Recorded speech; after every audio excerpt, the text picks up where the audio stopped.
to Gravitas Plus. I'm Palki Sharma Upadhyay. Let's recap this week for you. Monday, Russia shells Ukraine. Kiev applies to join the EU.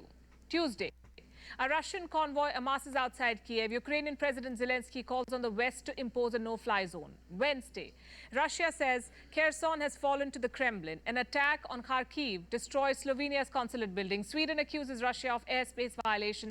143 countries vote against Russia at the United Nations. Thursday, massive explosions hit Kiev. The United Nations says more than 1 million people have fled Ukraine. Where did they go? Poland, Romania, Germany, Slovakia, Russia, Belarus. Do you notice the pattern here? With every passing day, this war is becoming bigger. With every passing day, this war is pulling in more countries. Here's a thought. Can you call this a world war? Is this World War III? A British news outlet has a legit page on World War III. Currently, it is flooded with news from Ukraine. In another part of the world, an African politician says that his continent needs World War III. Apparently, it will be good for Africa. Don't ask me how. How many of you recognize this man? He is Dan Quayle, a former US Vice President. He recently said that the world is on the verge of World War III.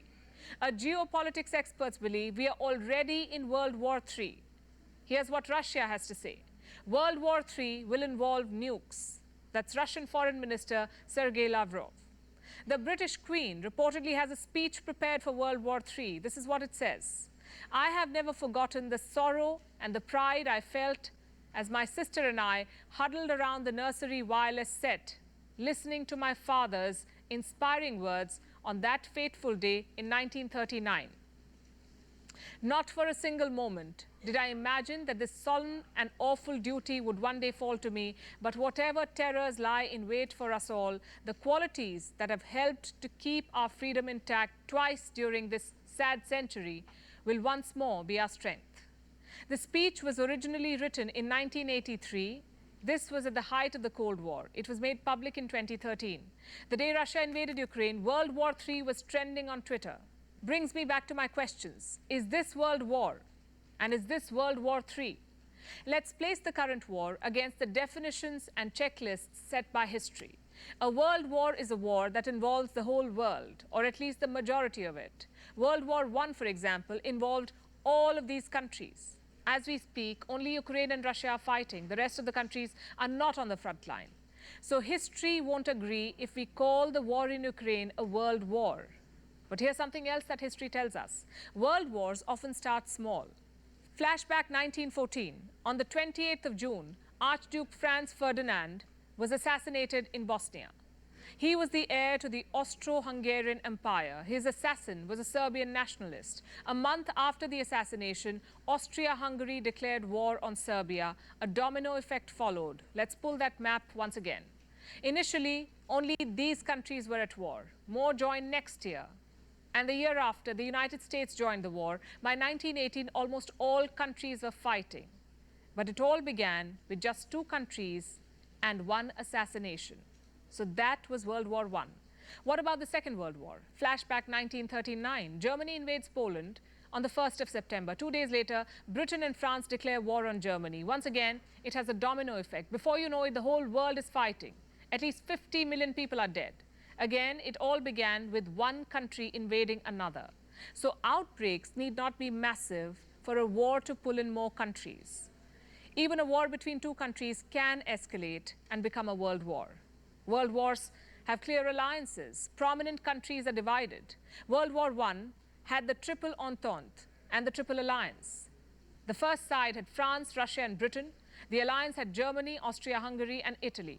World War II had the Axis powers and the Allies. Germany, Italy, and Japan were the Axis powers. France, Britain, the US, and the Soviet Union were the Allies. At a glance, only 2 countries seem to be fighting in Ukraine. But if you zoom out, you will see a divided world. Each country has picked a side. The United Nations General Assembly's recent emergency vote is proof.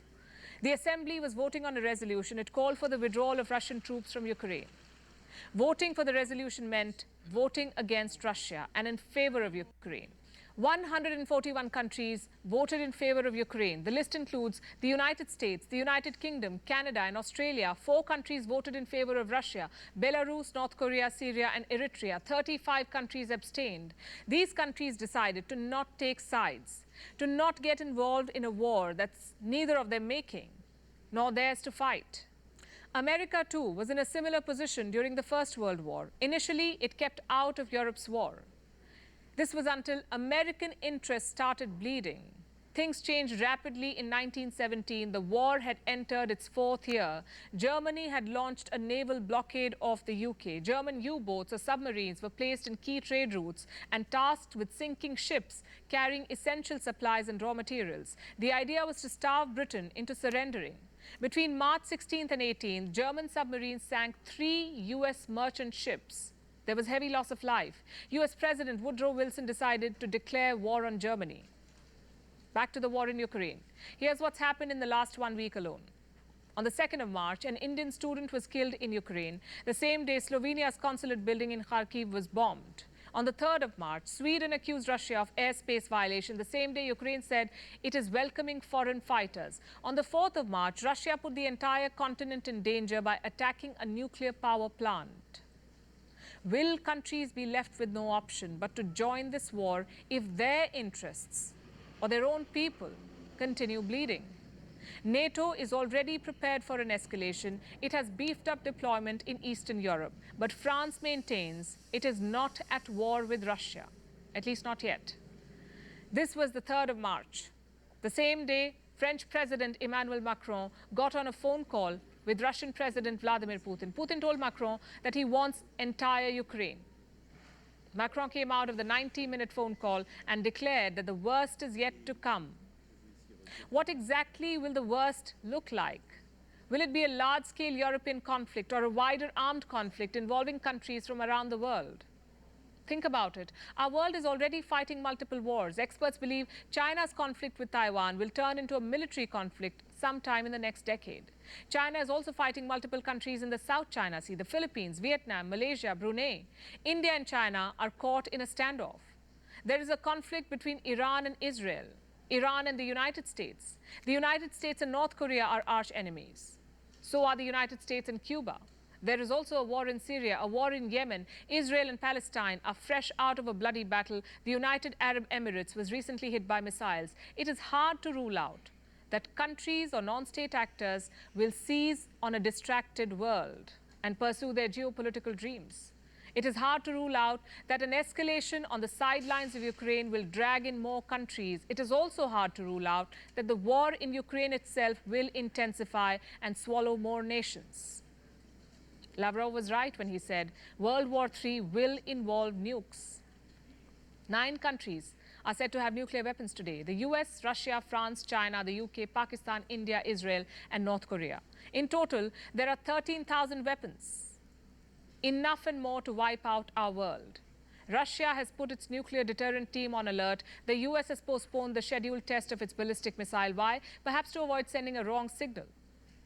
Our world cannot afford to go to war. Earlier this week, a campaigner from Ukraine confronted British Prime Minister Boris Johnson. She claimed NATO was afraid of World War III, but said the war had already started. But here's the thing. One cannot be sure of what lies ahead. Is this a prelude to World War III? Is this the end of the post-Cold War era? Or is this Cold War II? That last question was put to US President Joe Biden. A journalist asked him, are we seeing a new Cold War? It depends, said Biden. From where I'm sitting, I see ample signs of a new Cold War. There are 2 clear sides, one led by the US, another by Russia. Then there are countries that have chosen to stay out. There is talk of a possible world war, signs of an escalating conflict. And I see a president who refuses to back down.